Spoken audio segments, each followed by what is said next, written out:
All right. Hello and welcome to another webinar. It is Friday. It is almost drinks down, or excuse me, mice down, drinks up, getting a little ahead of myself.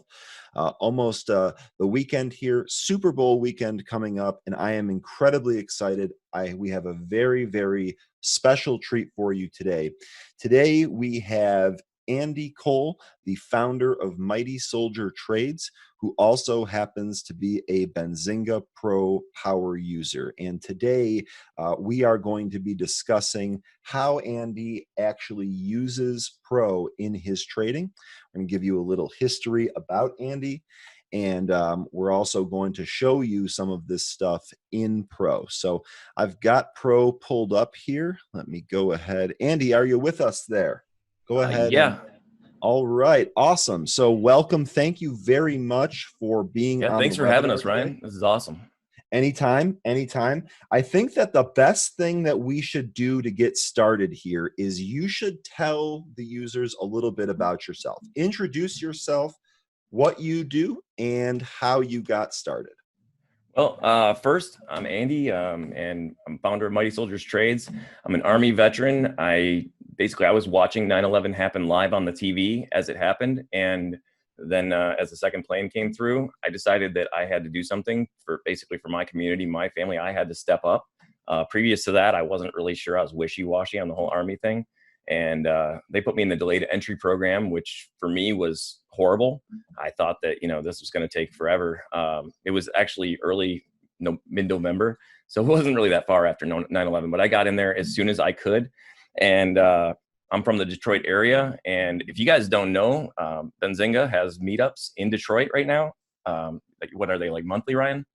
I don't know the frequency of them off the top of my head. Sorry about that. But yes, we do often host meetups at our headquarters in downtown Detroit. And we always recommend that traders come show up and introduce themselves to the community. So sorry, I don't have that schedule handy.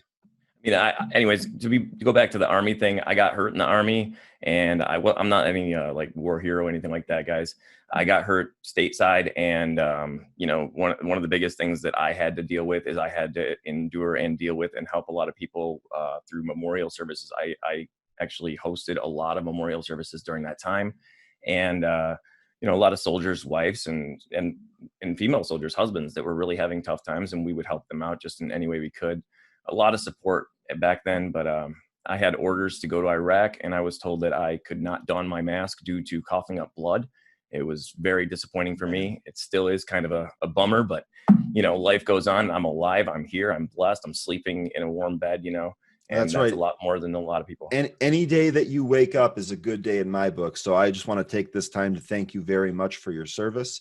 Thank you. I appreciate that. I'm glad that you ended up finding us. I know the road of the past is often scattered with adversity and problems and all that. So I'm glad that you made it here. I really appreciate you taking the time. I love having other local Detroit people on. That's really awesome. And thank you very much for plugging the meetups. That's definitely something that I think it's so cool that we have this. I would say that you guys are the best and the biggest retail trading tool, company that there is. And you're only growing faster than I can keep up with, honestly. Shucks, Andy, you're making me feel all great on this happy Friday before the Super Bowl. Let's go. All right. So that's really awesome. Thank you very much for all of the kind words. So you have like a live trading YouTube channel. Is that right? Can you tell me a little bit about that? Yeah, right now we're just a free live YouTube stream, and we put up videos. One of our biggest pieces of content right now is something that me and you are going to talk about later, which is gurus. And pretty much, we're just trying to provide value here. When I first started this, I didn't really want to even click the mic and talk. I definitely didn't want to put myself on screen. And the biggest thing was, I was so tempted to hide losses. It's like you just, not that I wanted to hide losses, but just tempted to not tempted, just it was hard. It was difficult to get over that hurdle of putting that out there, because it's such a raw, like, you're really putting yourself out there to show, wow, I really screwed up today. I got 5 times my max loss or something because I held some stupid stock, or anything like that. Like this was a really tough hurdle to get around. And yeah, basically we're just here to try to provide value for the community and do whatever we can, let you guys know what it is that we're encountering in the market every day. That's really awesome, Andy. And what's so great about that is that's exactly what we're trying to do too.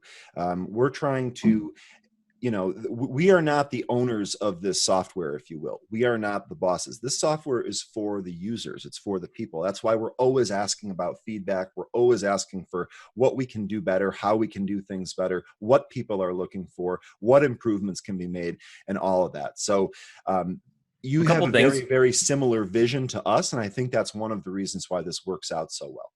If you don't mind me saying a couple things, I had contacted these guys and I had brought up filtering by float. I had brought up real-time quotes. I brought up being able to save and such stuff like that, and I'm by no means saying that I'm the only person that was asking for these things, but you guys got to work and you guys had that out so fast. It's like everything that I've needed and wanted, it has been provided within such a short period of time. You guys are working like overtime over there. I love hearing that. I'm sure the development team loves hearing that. I will absolutely pass that along. We take pride in being able to provide what people are looking for. Everyone trades a little bit different. We're going to talk a little bit about that today. Everyone trades a little bit different. It's impossible to meet everyone's needs. But the way we look at it is that if you are telling us what it is that you're looking for, then we can try to meet as many needs as possible. So, starting off with that, Andy, what type? I know that you run Benzinga on the live stream. Why don't you tell me like what you're actually looking at and what tools you use during the course of your live stream? Okay, for me, basically, there's two parts of this. There's Sarah, and then there's me. For me, I have on the Squawk, which is got to be the most valuable trading tool that anybody could ever have. Benzinga Charlie's got to be an amazing trader. He is coming up with some of the greatest calls that, I've seen from any group, and it's simply with you guys, Mm-hmm. And I also love the signals with the audible alerts. This allows me to keep my eyes focused on the charts, and I can even look over and quickly, pull up a chart or pull up the news real quick so I can show, our subscribers, our audience, what is going on, what I'm looking at as well, or what Sarah's telling me. But I'm always asking her, what's the news on Fran, Sarah? Okay, can you get the float on Fran? Like, I can look over and see these things too, and I'm doing this myself, but she's there supporting me. She's pulling up all these things constantly. She's doing all the research she can. She'll bring it into the calendar, which is really great because now I can say like, I located shorts on Fran. So, I see Fran hasn't had an offering in quite some time. I'm anticipating, because this thing's spiking and it's been held down for so long. Every time it spikes, it drops, that this is probably going to have an offering shortly, and I'll be able to get right in there. And that's exactly what happened. I'd say a few weeks ago, you guys had a Squawk came across that, somebody had filed an offering similar to that chart right there. And we were right at the top when it came through. I got in there. I did not hold for the whole move at all. I only grab bite-sized pieces. I'm not trying to short the whole thing. I'm not trying to. I'm looking for, anything over 1% on our whole account per day. We are focused on profit targets over here, and we focus on percentages, not P&L, and following the rules. That's a whole other conversation we can have in a few minutes. But, you guys are. So that's great. Now, let me ask you a question. When you're using signals, what signals do you actually use the most? I know that you had just mentioned price spike. You also mentioned halts, I believe. So which of the signals do you use the most? Well, I have two separate windows, and I would like to even have more windows. I'm probably going to add another monitor so I can do that. Maybe perhaps even another computer. All right. Well, then let me interject here real quick. One of the things that we're looking for in the pipeline for this year, down the road, again, no specific timeline, but this leads into what you're looking for. We're actually hoping to allow users to put more tools on the workspace. Right now, you can only have a maximum of 4. So we're actually looking to increase that. So it sounds like, based on what you're talking about, especially if you're adding another monitor or even another whole computer, that would be very beneficial to you. So size adjustments also would be great. Say again? Size adjustments also of each window. So absolutely. Yeah, no, that we're trying to redo it so that you can actually take these modules and move them around. an easier way of kind of arranging your layout. And then of course, then being able to save your layout once you've actually arranged that. So I didn't mean to take you off there. Sorry Oh, I'm about the good. digression. Back to those signals that you use. Yeah, basically, so we have in one, basically we're not filtered at all. We just have our price spikes and our halt. So we don't really want to limit that. We want to know anything that's halting. We want to know anything that's price spike. We have that as an audible alert. So it comes across, I put it into my ticker, right into my TradeStation 10 platform, and I'm good to go. And I can see, is this something I want to trade, and how do I do that? At first, obviously, I'm looking at the 5-minute. That's where I get my primary idea if this is even a viable option for me to trade. And then I'm going to go up in time frame to the daily.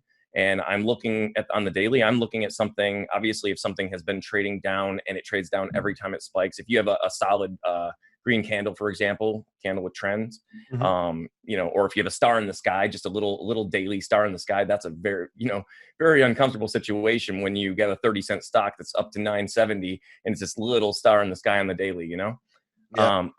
Other than that would be barcodes. If it looks like it's a highly controlled situation, I am very weary of this, because this is the kind of plays that I get myself into that are more of the uncomfortable. I have to wait for a very long time to see the light of day. And it's not like I'm being taken down very far, because I'm buying them at more opportune moments. I'm looking for the greed. I'm hoping for, a really nice greedy pullback. The greedier, the better. And I'm grabbing the bottom of that. And I heard you had told me also that you are a bottom ticker as well, which Yeah, I mean, I try to I try to follow the very simplest principle of buy low, sell high. Steve and I joke about it all the time when he's on, but that's the principle that I'm always trying to follow. Being a long investor makes sense to me, so I try to stick to that. And obviously, when you're going long, buying low and selling high is ideal. So real quickly here, I actually forgot to mention this at the beginning. I definitely want your questions. Send us as many questions as you can. I will try my very best to answer them all. At the end of the webinar, we'll probably set some time aside for question and answers, in particular if there's a whole bunch that I've got that I haven't answered. We do have one question here. Will we be able to use multiple monitors for the screens? Yes, you will be able to pop the different tools out. You can actually use the detach function right now like this, detach some of the different tools, and then move them to any monitor that you have.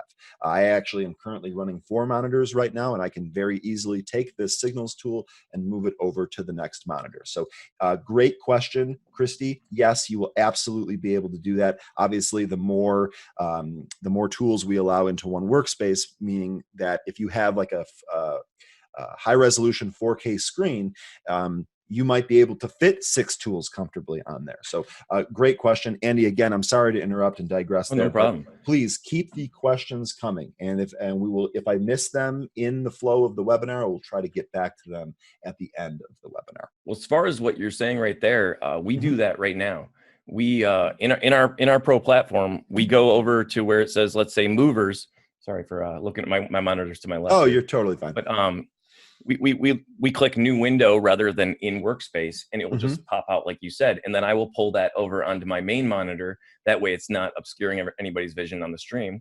And then I can adjust whatever I need to. Sometimes I'll adjust it in there if I get it out of the way, but and then I can pop up another one, so I can have a news feed if there's not room for that, or I can have movers if there's not room for that. So, and like you said, you're going to make room for that. So that's amazing. You guys are always, like I said, just right on point, bringing basically, I mean, the way that I see it and the way I hear it, you care about the bottom to the top, starting at the bottom. I'm not saying that you don't care about the top, but you really do care about the new traders, retail traders, and experienced traders alike. This is a platform. I have a friend that I just met recently. He's more of an investor than a trader, and he saw the pro platform and he said, "Andy, you are far more sophisticated with your setup than I am." He says, "What do you have going on there?" And I said, I will definitely show you everything about it. I mean, I think that when you see this and you understand the power of this, it's going to change the way you trade, because right now he's looking on each individual website for all this different material, trying to bring it together, when you've already done that right here in one package. I was going to say, I'm really glad that you mentioned that, because that's part of the whole goal here, is that we want to try to get as much information as possible and bring it into one central location so that you don't have to waste time searching for that information. Just taking a look, like that's the whole concept of the details tool here, right? So I have it pulled up for a chart here. We're looking at ticker SNDX, but there's a whole bunch of other information that you might need instead of this chart. You might need key data. If he was investing and he was looking at the fundamentals of the company, he might need to review key data, or he might need to review different financial statements. And these are simply on different tabs so that you can very quickly move to and from them. So that's a really good point. That's definitely something that we try to do. That's part of the whole ethos of this platform. Now, I did already get a question here from Nathaniel. Do you believe in averaging down as a long biased investor, Ryan? This is hilarious, Andy, because you and I actually discussed this yesterday. Just yesterday we discussed it. So I'm going to go ahead and answer, and then I would like you to give your thoughts on it as well, if you don't mind. Do I average down? The short answer is no. The short answer is no. However, as always, there are exceptions. And let me explain what I mean by that. If I'm investing for something for the long term, then I already have a time horizon set out. And if I'm investing for the long term, I've already at minimum created a mental stop where I cannot hold this stock any longer than, if it starts going against me, any longer than, whatever that price level is. It's different for every trade, of course. So when it comes to averaging down is a sign that the trade is not working. Now, obviously, if I buy a stock today and then tomorrow it sells off and then the day after it sells off, but I bought this stock to hold it for a year, those are 2 days out of 365. So that's not really a big deal. Now, as far as averaging down goes, I normally don't like to do that, because then what I'm doing is I'm leveraging myself more in a position that isn't working. Instead, when it comes to investments, I prefer to average up, because that means that the stock is appreciating and things are going according to plan. I'll give you an example of something that I've been an Apple stockholder for the past 5 years. I have added to my Apple position several times, and I have sold 0 shares. So when I first bought it, I believe my price was 92. I ended up adding, I believe, at like 95 and then 98. So I have an average in I think the 94 to 96 range. And the reason for that is because I felt for sure that this was actually going to move up. And then it started to move up more and more. And I actually added some more shares down, I think around 140. This was about a year later. So I added some more shares around 140. I don't like to average down, because if something is moving against me, I don't want to increase my exposure to something that's going wrong. One of the biggest problems, or one of the biggest things in the market, participants in the market face, is admitting when they're wrong. It's a natural human tendency. Andy kind of touched on it at the beginning of this, saying he didn't want to show losses. When someone first starts, no one really wants to show failure. You want to keep pumping yourself up and say, I can do this. I want positive reinforcement. I can do this. But it's important to realize that when something is not going according to plan, your best bet might be to get out. There's an old adage in the stock market that says your first stop is your best stop. And that is absolutely true. So I generally don't try to average down. Now, the caveat there is if I'm buying something for a short term and I get a sell-off that either A, doesn't make sense, or B, I think is going to be short-lived, yes, I will in fact average down with the intention of very quickly getting out should the trade turn in my direction. I will say this. Whenever I average down, I also do something else. I also tighten up my stop. Let's say I buy a stock at $5 and my mental stop is $4. I'm not willing to risk any more than $1 of max loss. If it starts to trade down towards 4 and I add at, let's say, 450, instead of leaving my stop at 4, I would probably move my stop up to 425 or something like that. Because now that I'm adding more leverage to something that isn't working, I want to also give myself a very clear exit in case this continues to work against me. I don't ever want to try to swing for the fences, and I don't ever want to wipe myself out. Protecting your capital should always be rule number 1, especially as a new trader. So Nathaniel, I hope that answers your question. Andy, sorry about the long-winded answer. What do you think about averaging down? Basically, for me, I agree with you. Averaging down, averaging down in the sense of averaging down is you should never be doing this, right? because obviously you're just adding to a loss that's making you more vulnerable for a bigger loss. Now, what I would say, that goes completely possibly against that, some might believe, is sometimes I will put on a very small position in hopes that there would be greed against my position really fast. And then I will put on my real position at a lower point. And when I do this, though, the thing is, I've already assessed my max risk on this play. I'm not looking at this like I'm averaging down and I'm going to keep on doing that to the bottom and hopefully at some point it's going to pop, because these stocks never have to pop. You can hold them for days, weeks, years. Trust me, guys, I have been the bag holder. I have been the averager down all the way to the bottom. I felt and experienced exactly what's going on. In fact, one of my strategies is I'm looking for averaging down to understand what this stock's doing on the 15-second chart. And I know that there's some people that are kind of don't really like the 15-second charts too much, but I look for, as it's stair stepping down, I know where somebody has averaged down pretty much, and that if it doesn't break that spot, it's not letting them breathe air, so to speak, not putting them back into profit. It's not really interesting to me in a long bias situation.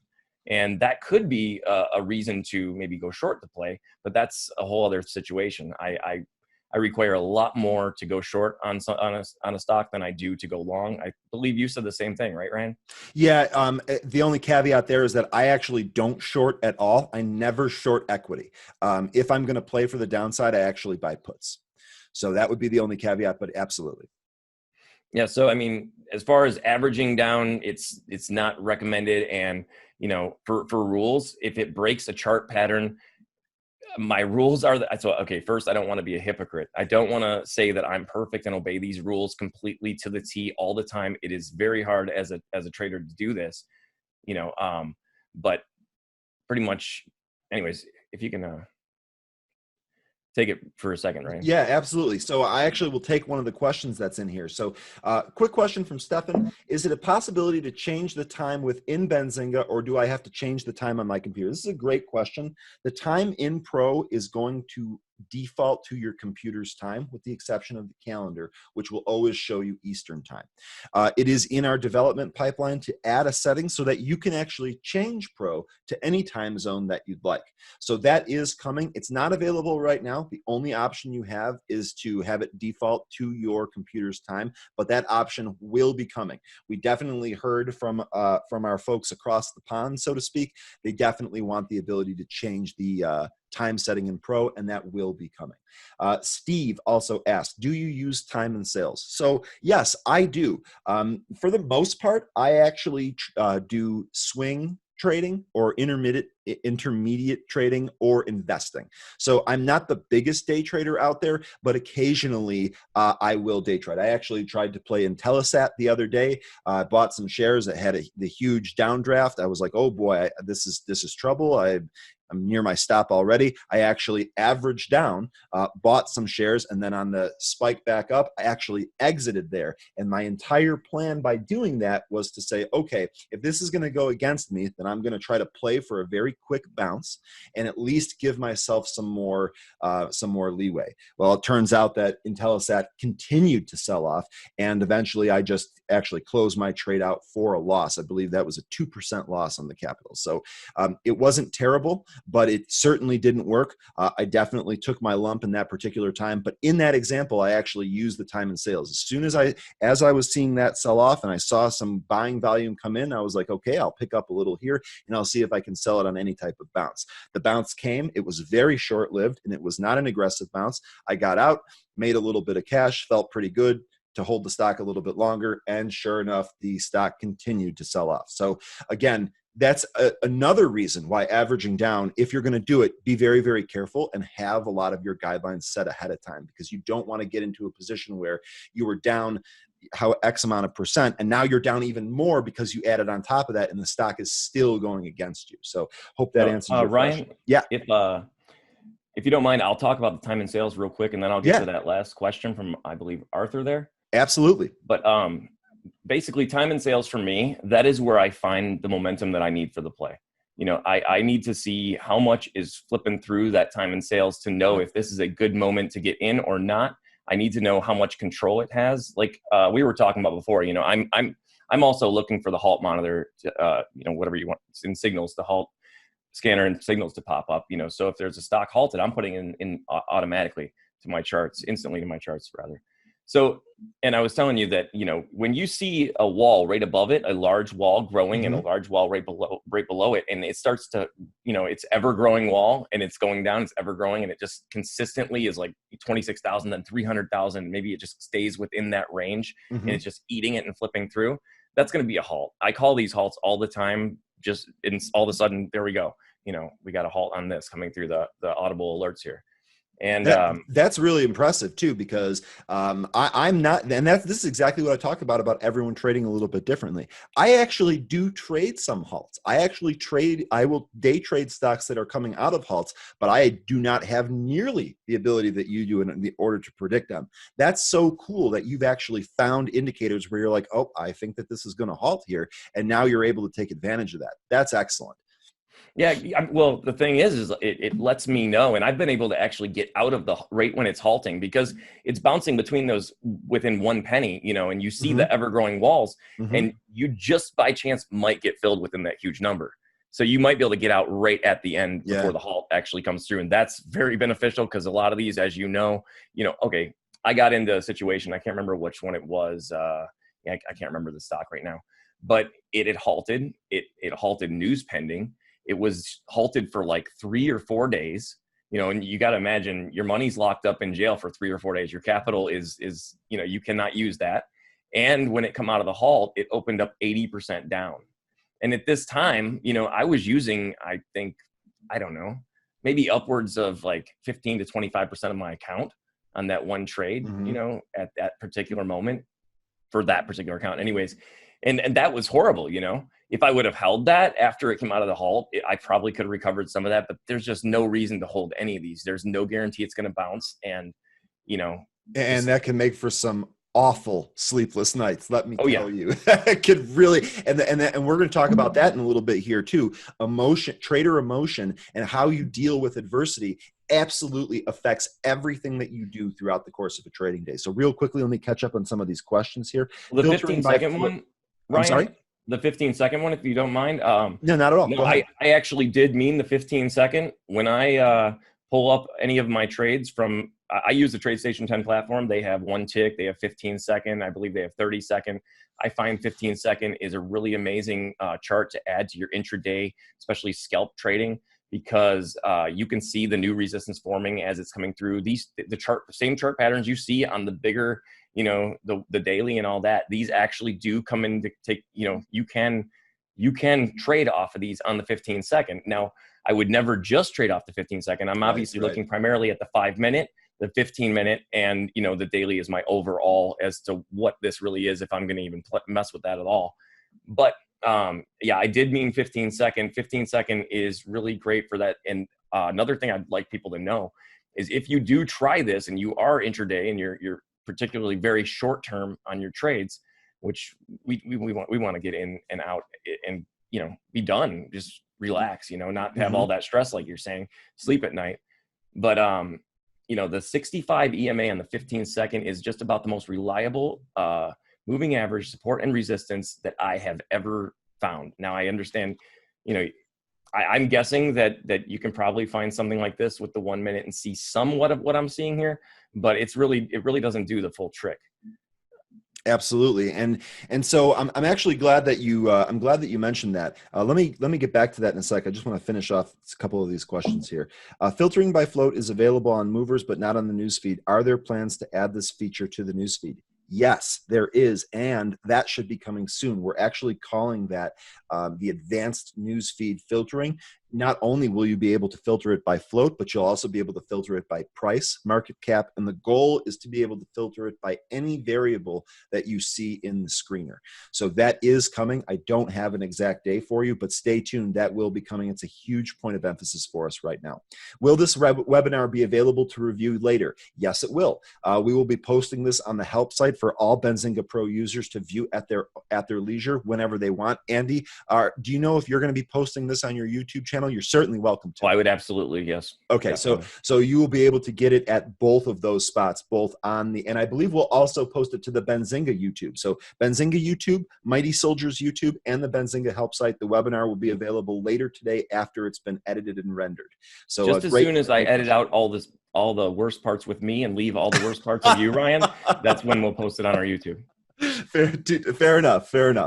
Also, where can I find all of the archive video recordings? Another great question. So let me just take this real quick. While you're in Pro here, in the very upper right corner, let me move the video here so you can actually see it.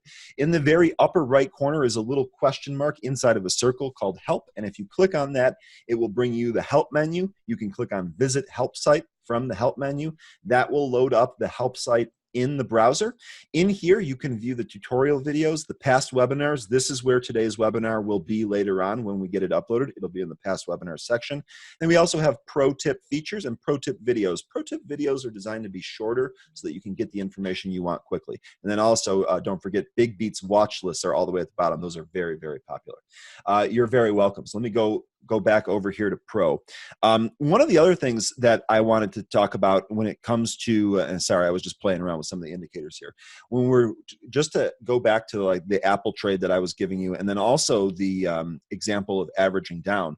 Let's take a look at this chart here, because Apple, this is an example of something that I averaged up in, all right? So you can see here, we're looking at from 2017 to today, and you can see that the low of this particular chart is about 108 and the high is the 316 that we're at here. So if my initial position, I believe, was $92.37. So if I'm long at 92 and this starts to tick up, all right, and I get all the way up as high as 232 and then this sells off again, there's two ways to look at this. Number one, you can actually add on this sell-off here. And the reason that I would consider doing that is because, again, even at the peak of this sell-off here, we're at 144. That's still above my cost basis. In fact, that's still 50% above my cost basis. So I'm in quite a bit of profit there. This is an ideal time to be able to add this stock. Now, this looks like this was December. We were really going through a nasty sell-off December of 2018, right before the new year last year. So it's not, looking at the chart in retrospect, it seems easy to do this. It's not necessarily. But conversely, let's say you bought right here at 230,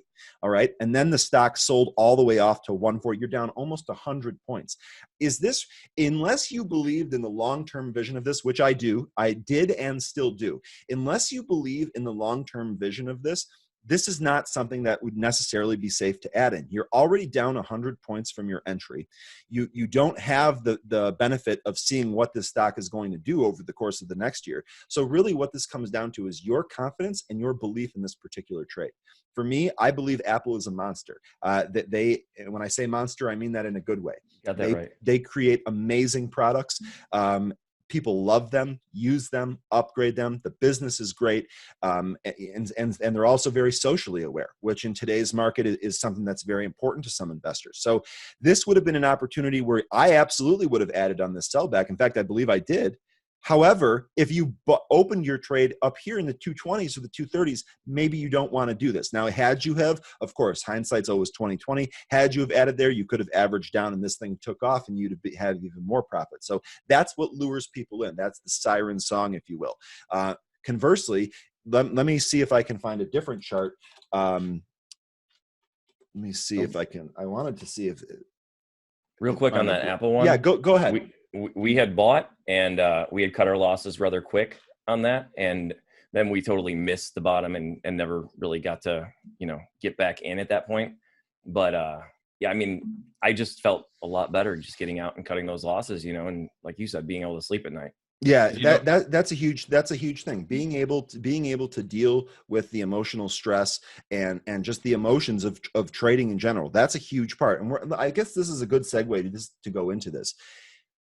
Let me finish off here real quick. So I brought up a chart of Goldman Sachs here, and this is obviously the way I look at some of these large cap. I don't think that any of these companies are really going to close their doors unless there's a huge event, something catastrophic. I don't really think that these companies are going to close their doors. So when you talk about averaging down, it's different if you're looking at a long cap stock versus a mid cap or a small cap or a micro cap stock. I mean, Goldman Sachs, I'm pretty sure 10 years from now is still going to be in business. And that's a long time. So, I mean, it's different. If you, again, if you buy at the top, even if you, let's take a look right here. So back in January of 2015, if this Goldman Sachs sold off from about 194 to 173. So let's say you tried to buy this at the bottom. Right away, it's going to look great, but then it goes down past your entry. Is this really where you want to add? The way I would contest that, I would say no, that's not really where you want to add. If you had a stop and you want to abide by your stop, then that's fine. So if you're buying at, let's say, the 178 handle and you're going to risk down to 150, if you bought here and then it sold down and you averaged down and you bought again, this went right through 150. In fact, this went all the way down to the 139 handle and 138 handle. So even after that, it was able to recover and put you in profit. But again, what we're talking about here are emotions. And when you take a large sum of your money, whatever it might be, you put it into a position and you see it go red and see it go against you, that affects you. The better you are at dealing with that means the better a trader you're going to be going forward. Everyone struggles with this. It doesn't matter if you're a brand new trader who started yesterday or you're someone like Big Beat who's been trading for 27 plus years. No one is ever right, and you have to be able to handle adversity. When something works against you, you have to be able to handle that. And for me, one of the things that I realized is that averaging down on things that work against me actually made me more emotional, made me more nervous or more paranoid. Absolutely. So what I do is I try to average up when the stock is appreciating. So going back to this example here, let's say, for example, you did actually buy in here in the 180s. All right, it went down, but not enough to stop out. And then it showed you promise. Your trade started working. It's even possible that you got out in the 200s, 210s. But let's say it went back down. If you don't get stopped out, look what happens. As it starts to trade back up, as you go into green again, there's going to be earnings reports. There's going to be other information that you can figure out about this stock to see if your thesis is still intact. And then once it trades up again and sells off again, now you're already in profit. Remember, if you bought down here in the 180s and now you're watching it sell off from 250 to 230, that's still 20 points, but you're still in profit. So it might be, and this would be an opportunity for you to actually add, because you still have more downside cushion should this go against you. And look what happened. Sure enough, at the end of 2018, like we were talking about, we went from what looks like 227 area all the way down to 150 area. That's 70 points. That's a lot. And if you're not prepared to deal with that, you might make a trade that you'll regret later. Sorry about the long-winded answer there. As far as that chart right there, that's what I was saying about my rules, and like I said, this is a work in progress. Every day we are fighting to basically get in line, but you see there's twice you see head and shoulders, right? And when it breaks below that support area, that's a broken pattern, or in this case, a fulfilled pattern, bearish pattern, So if you're long in that's a broken pattern. You want to be out at that point. You can consider adding at the bottom, wherever that may be, if you're so lucky as to find that, which, I love that. That's the one thing I really love is, like, I'll say it again. Bottom ticking is just, I feel like Michael Jordan when I do it. It just makes my day every time. I don't even have to get that much profit in it. Just knowing that I've bottom tick that chart. It's like, yeah, I don't bottom tick many, but when I do grab them when they are on sale and then I end up selling them at a premium, that is a immensely gratifying feeling. I'm completely with you there. Now, so you very quickly, I do want to get to this emotion thing in a sec, but I just want to finish up. You had mentioned the 15-second chart. For intraday, I generally use the 1-minute chart, the 3-minute chart, and the 5-minute chart for intraday trading. Anything that I'm going to do quickly, like a day trade like that. And then I also use the 15-minute chart and the daily chart to kind of plan more long-term. Like if I'm trying to figure out where support and resistance are, I always use a daily chart. Even if I'm going to use a different chart, even if I want to find intraday support and resistance, that's fine. I still need to have a bigger picture from the daily chart. So I use that in pretty much everything that I do, even if it is a short-term trade. So just to recap, I use predominantly the 1-minute, the 3-minute, the 5-minute. And then I also use the 15-minute and the daily chart. So Andy, I know you had mentioned the 15-second chart and the 5-minute chart and the daily chart. Are there any other time frames that you use on a regular basis? If I'm looking at a swing, I always look at the weekly. If I'm checking out, an index, if I'm looking at the IWC, the IWM, or something like that, I'm going to look at the daily and the weekly. The Absolutely. weekly is a really big one for me on those. But as far as my intraday trading, I'm always looking at the 15-minute, the daily, like you said, the 5-minute. And I used to be a 1-minute guy, but then I got TradeStation and I saw these 15-second charts. And I'll be honest with you, I thought 15-second charts were garbage. I thought there was no reason to be using them. I thought that anything you saw in there would be a bunch of noise rather than real patterns or real support and resistance areas that you can logically predict areas of capitulation in these charts. You can. It's there day after day. I post on Twitter sometimes just to show people, like, look at these ridiculous 15-second charts and how they respected the 65 EMA the whole way, guys. And if it breaks the 65, it's usually always bouncing off the 200.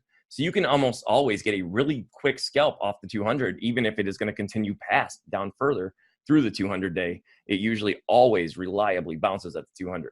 That's a really that's a really great point. The 200-day is absolutely one of the moving averages that I have set up on all of my daily charts. It's massively important. I would also add the 100-day and the 50-day to those. Really great point. One of the things that I wanted to talk about when it comes to, we've talked a lot about support and resist, being able to play trades as they approach their support. In this case, a 200-day often provides very ample support for a stock, especially when it's selling off. And like you said, it may, even if the bounce is short-lived, you may still get that bounce. And that might be all you need to get a little money in a particular day trade. So that support and resistance is great. One of the other things is that actually helps with emotion. If you, the thing about charts is that you can draw anything you want on your chart. You can make a chart say anything. You can come up with head and shoulders. You can draw inverse smiley faces. You can do whatever you want to try and come up and create a situation where it fits your narrative. The thing about a chart is that you really want to do things that you can understand. You want to make sure that what you're doing fits your trading plan. You want to make sure that you're comfortable with it. The 200-day is a great example. That's something that I'm comfortable with. When I see a stock selling off and it's approaching the 200-day, I'm comfortable risking some money right there to try and play for a bounce. As you had mentioned, the 200-day is a huge support. Now, when it comes to actually dealing with that, size also matters. Right. So, Andy, I know that you wanted to talk about position sizing. Is that correct? Position sizing is key. Position sizing is everything. See, I mean, I often hear a lot of people say, I'll never take a trade like that. I'll never take a trade like that. And I understand, I've been burned on a lot of these too. But if you have the right position sizing and you're not trying to get rich off of every single trade, you can nearly take any trade you want. And I can tell you that's where I got my edge. Earlier on with my trading, I would say that I was very inexperienced all the way up until TradeStation is what really brought my trading to the future, pretty much up to speed, because they had offered for military TradeStation salutes, which is $0 commissions. And at the time I was kind of like, wow, this is such an edge that I'm not even sure, I should tell people this, but I'm like, there's other people this can help. So I told everybody I could, but anyways, way to go.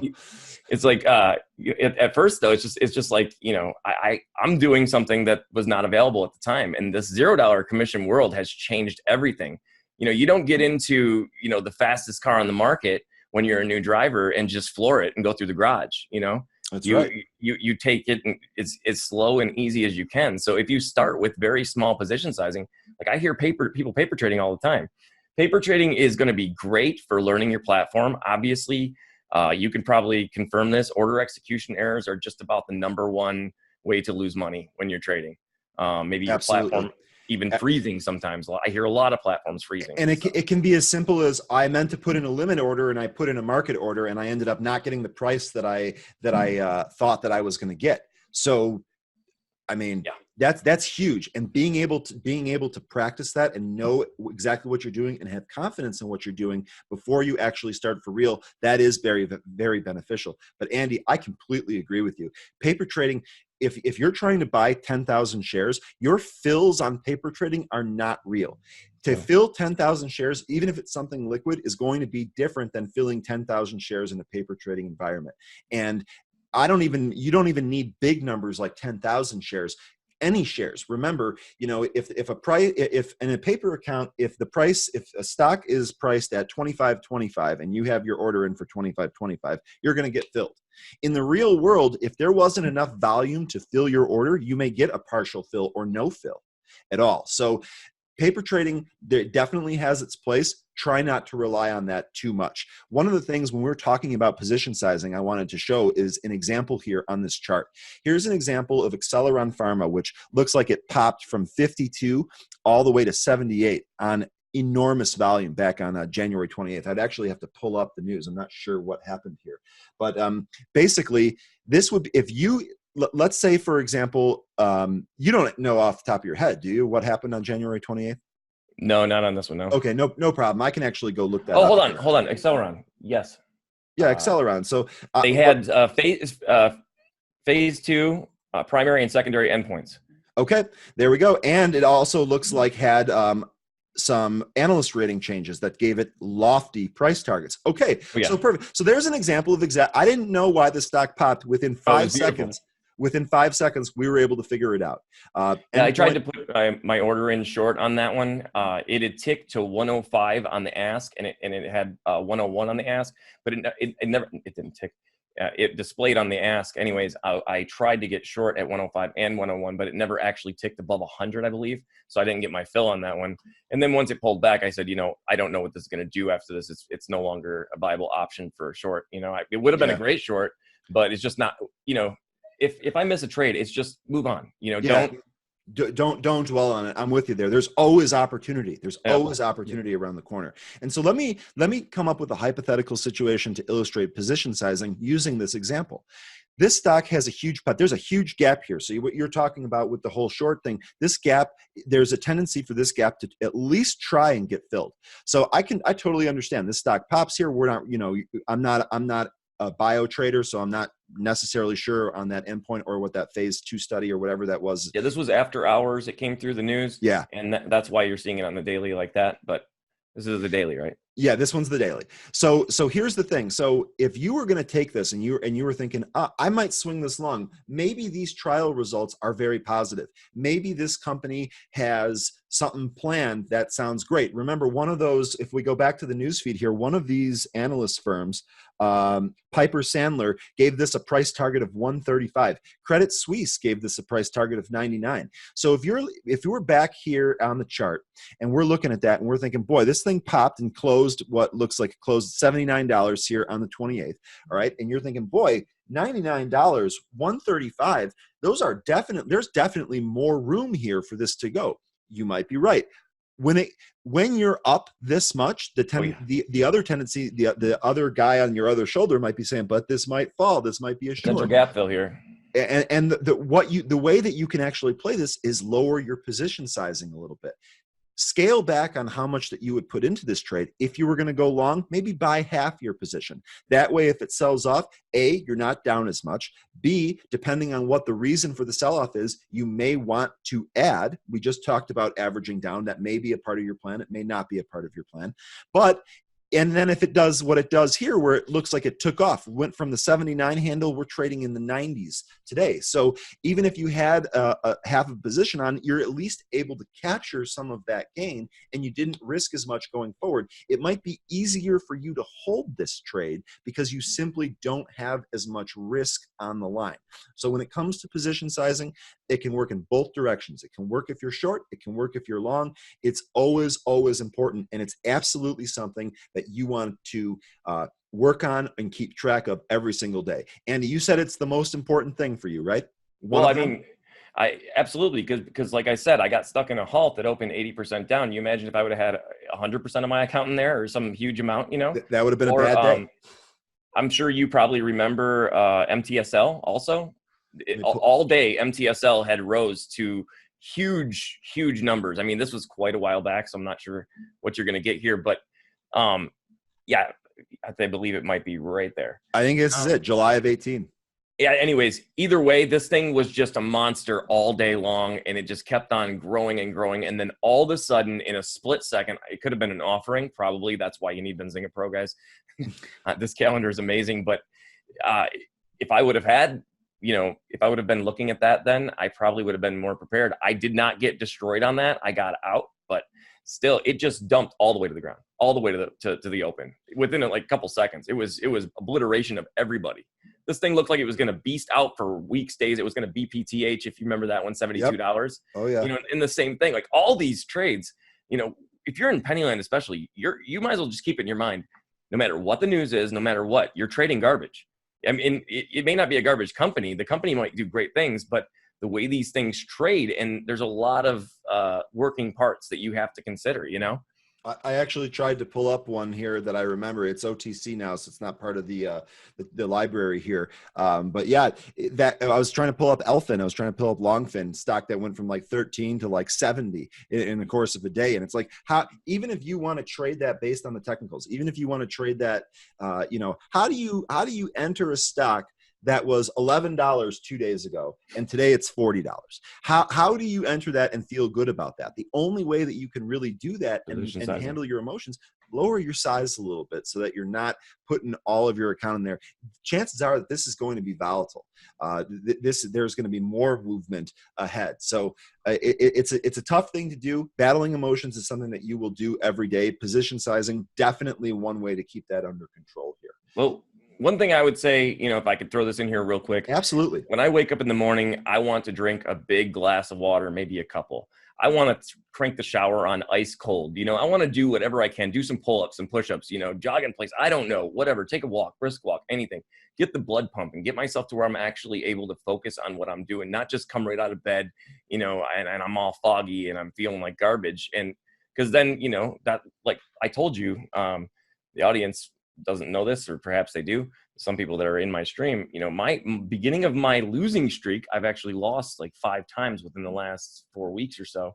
And because of that, or the beginning of that, I was sick.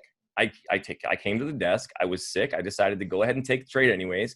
I went right back to the infancy stage, and pretty much I paid for it ever since. And I think that another thing is I was really doing great all the way up until that point.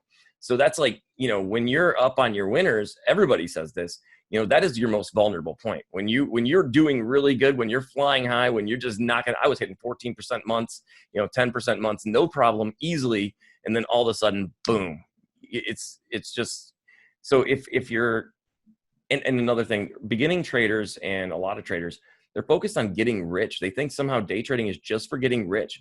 No, day trading is for being a good trader. If you don't love trading, if trading's not your thing and you're just here to get rich, you're likely just going to lose everything anyways.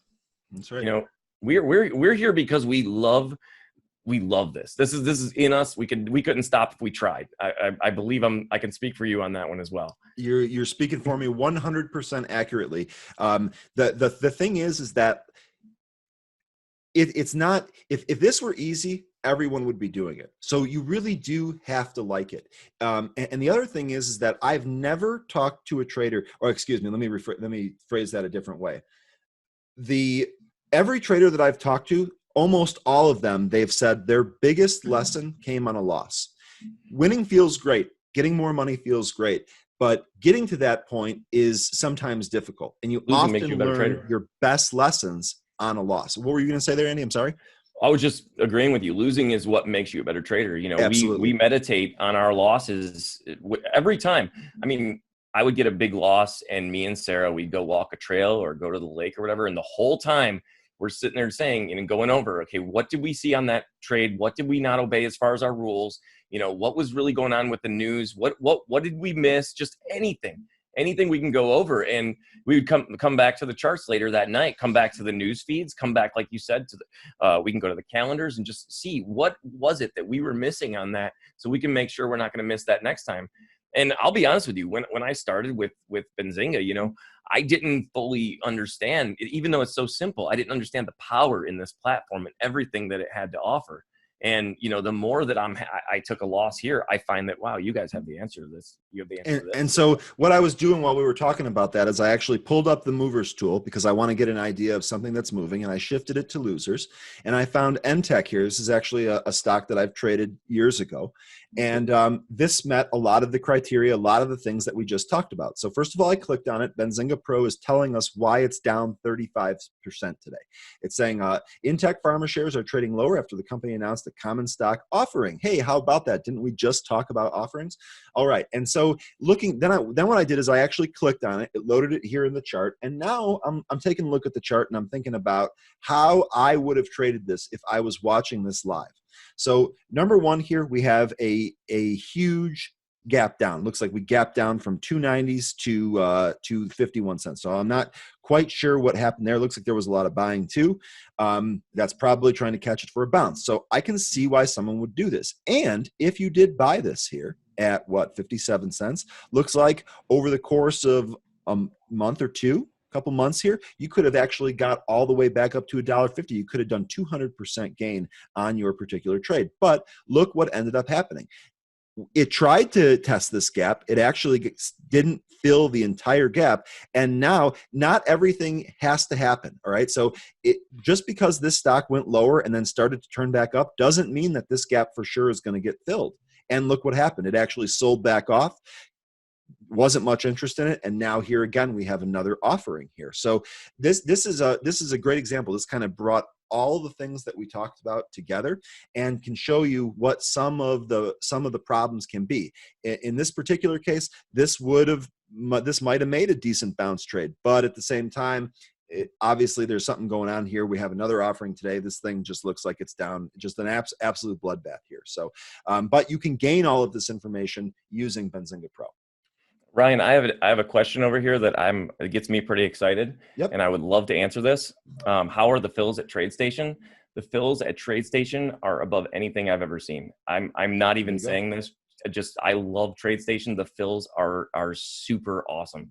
And the coolest thing about TradeStation is, like I said, they offer TradeStation salutes, $0 commissions for anybody who's served, is currently serving, has served, veterans, first responders, anybody. And if you don't mind me saying so, there is a code that you can use for that. It's I don't know if you want to type this in, or it's 0147 Alpha Foxtrot November Whiskey. And you can use that for the TS salutes. And then also we have a link on our website, on our resources page, mightysoldierstrades.com.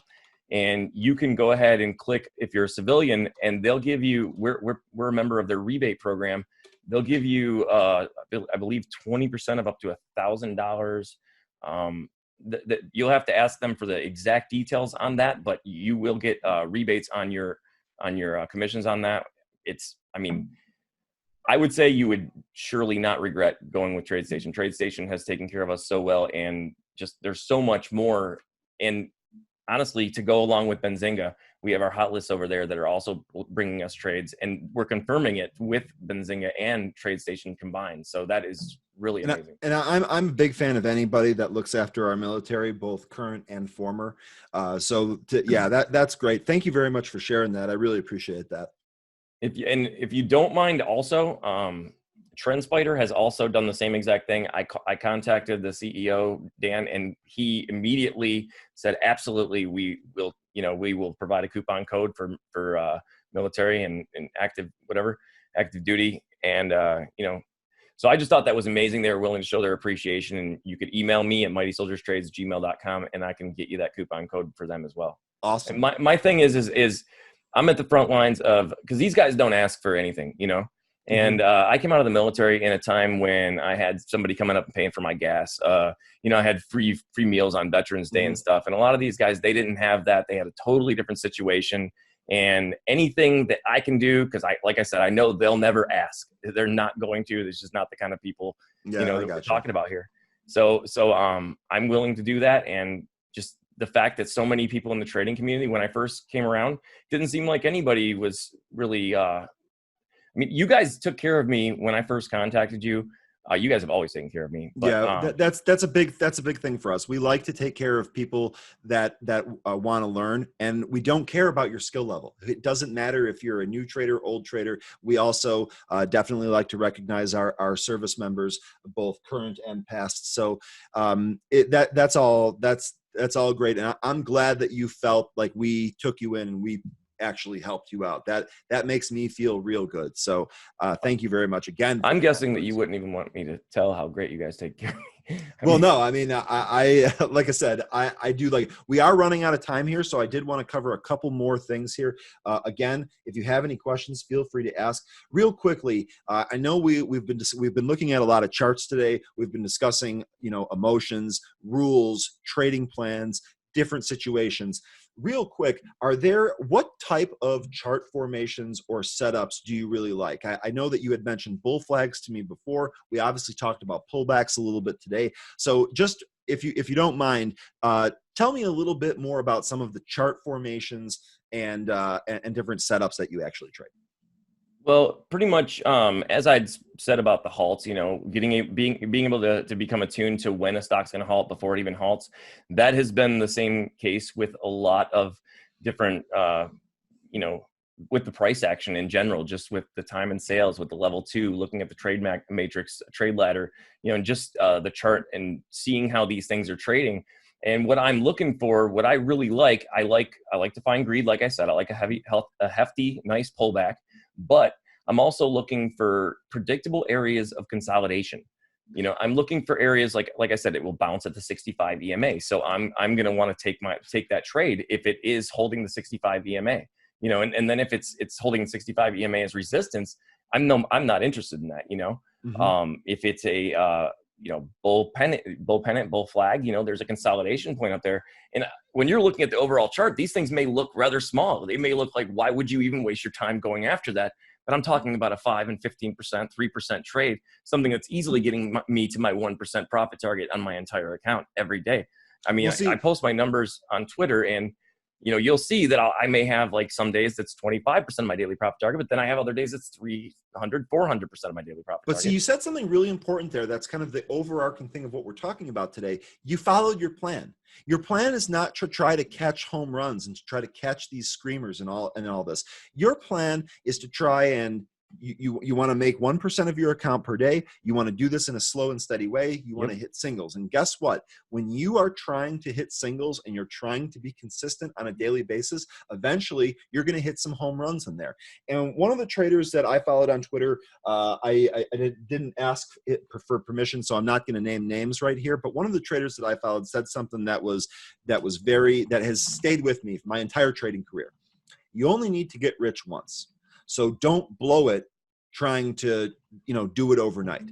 And the more and more I thought about that, the more and more I was like, man, this is super good advice, because you don't want to try to hit home. If you do that, if you're trying to catch these enormous moves and play all of these super risky things, it's possible that you're going to end up taking quite a beating. If Absolutely. You try to stick to your process and you try to be consistent and you try to hit for singles and you don't try to overextend yourself, it's going to be much easier for you to manage this. It's going to be much easier for you to show consistent gains and build up your account. It's very difficult if you start with a $10,000 account. You're under the pattern day trading rule. If you trade that account down to $5,000, trust me, you're going to be second guessing yourself.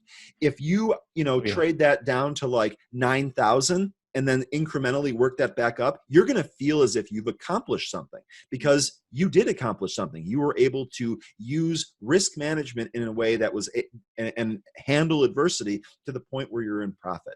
So what you just said, Andy, super important. Sticking to your trading plan, not trying to do things outside of your comfort zone, definitely a way to remain successful. And with what you just said, not trying to recover your losses, but just coming back with a better trading plan and sticking to it. Like you said, that's what's going to recover your losses. If you try to recover your losses, you're going to lose more and more. And you probably shouldn't even be a trader, to be honest with you. Yeah. And one of the other pieces of advice that I got, and I got this when I was younger, when I was first starting, when I was interested in the stock market. And I, of course, didn't follow this when I got it. I said, you know what? I'm not going to listen to this. This is the piece of advice I got. My friend, who had been trading for a number of years, successful guy, he told me, Ryan, you need to learn how to lose money before you learn how to make money. And I thought about that for a few days, and I was like, "This is ridiculous. I'm in this to learn how to make money. I'll just focus on that."